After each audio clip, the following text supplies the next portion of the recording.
Most business advices is garbage. It centers around how to make more revenue or use a bunch of hacks to market a business. None of the traditional MBA advices has ever done anything to increase my net worth. But the advices I'm giving you is the piece of advices come from the sorts of weirdos. A bong hemp startup founder, a 21-year-old fitness guy who tweets a lot, a 100 million real estate investor turns bankrupt, and the owner of several fruits and veggie shops. Just kidding. Hello friends, welcome to my YouTube channel Safa's World. 12 strange pieces of advices I'm giving you today, but it helps you a lot. The first is your Zoom setup is the equivalent of dress to impress. Many people roll up Zoom calls with t-shirts, bad lighting, poor sound quality, and a cat walking across the desk every 2 minutes. Zoom is now the main we meet new people. Some crazies even say it's me at worst. Either way, first impression matter. Buy some cheap lights to brighten up your face, get a show USB microphone so your voice sound bassy. Try to construct a nice Zoom background, add a few plants, buy a cheap IKEA bookcase and put some things you can love on it.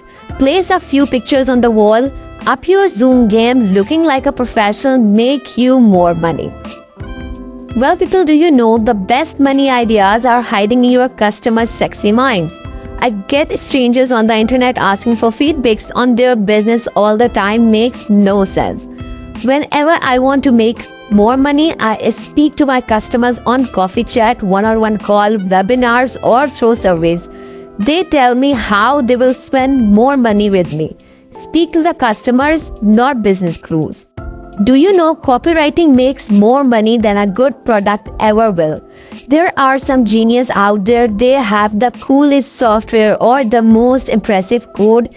They can run rings around anyone in the industry.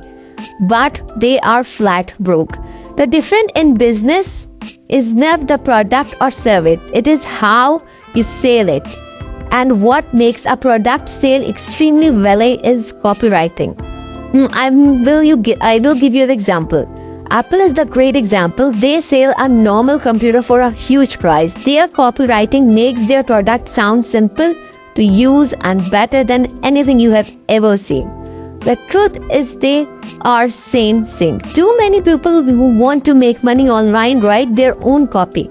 The simplest business hack I know is to pay a great copywriter a lot of money. You will make 3 to 10 times more sales. The money is in the copy. One-time orders are trash compared to repeat buyers. That's what an old dude says to me back in 2010. He rolled up to work each week and aimed to have one great sales call. I worked like a dog trying to sell a new leads every day. When a customer bought, I went back to the leads list to start all over again. It was exhausting. The old timer with the working can didn't do that. After he made one great sale, he got the customer to agree to refer all of their family and friends. He told me only a certain type of person is open to this. So he spent a good amount of time screening before he is great sales call. Once he found a natural networker who also wanted to be his customer, he'd put them to work. One customer he closed made him over 500 sales. It paid its salary for several years. So folks, I immediately stopped what I was doing. I adopted the same strategy. Within days, I landed my one great client and got him to be referred. He was a coal miner and knew thousands of other coal miners in his own town. One he bought from me, I got him to refer everyone he knew. I made 250 sales of him. Stop trying to sell to everyone. Sell to a handful of people and then let them use their LinkedIn network and family to sell more for you. Folks, there is a huge difference between an employee and a free person. Some will build business and become free. Everyone else become the employees or freelancers of those businesses. It is not that people who start business are smart. It's that they are willing to help solve a problem, not given up, then get paid. Business is more about psychology than an information advantage. If you can keep going at a goal when it's get though, you are probably a perfect fit to become a great business owner. A lot of it comes down to energy too. As they say, a business doesn't die, the founders just runs out of energy. Justin Ken once said, we systematically overweight experiences and underweight motivation. Now the second thing you have to do is the way business start is now 10 times dumber. Business used to be fancy. I want to start a business, I shall go to Harvard and get an MBA. We'd say not anymore.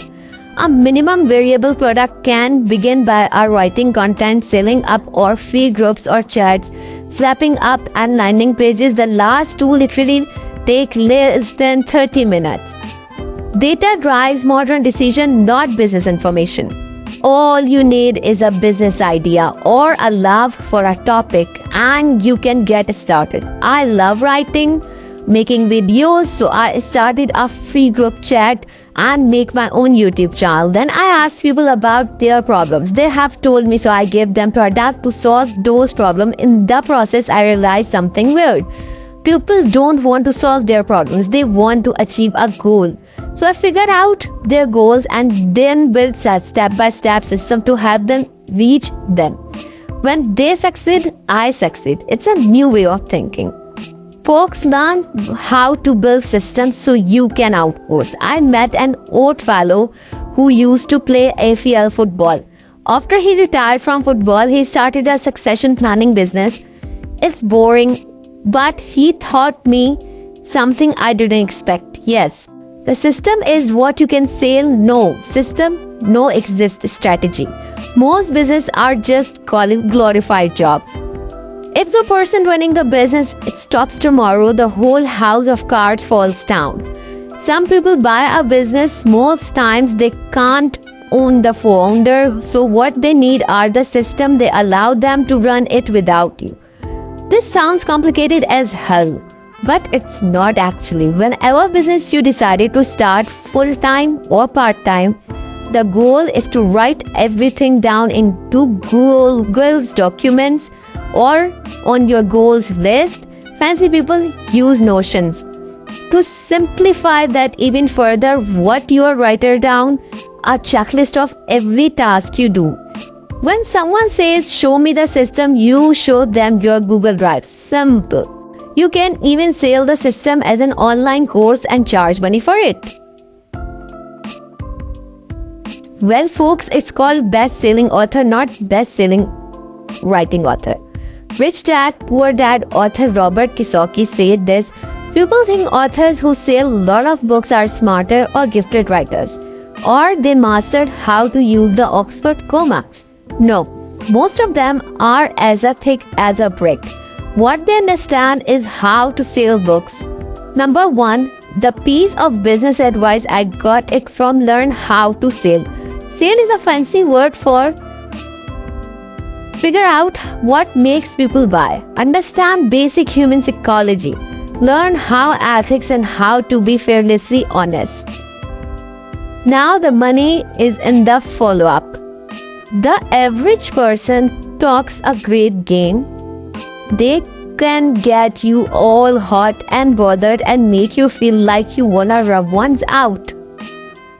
Then they stop right after the pitch. They do all the hard work to earn a decent stake of cash but never bother to do enough follow-ups to collect their prize.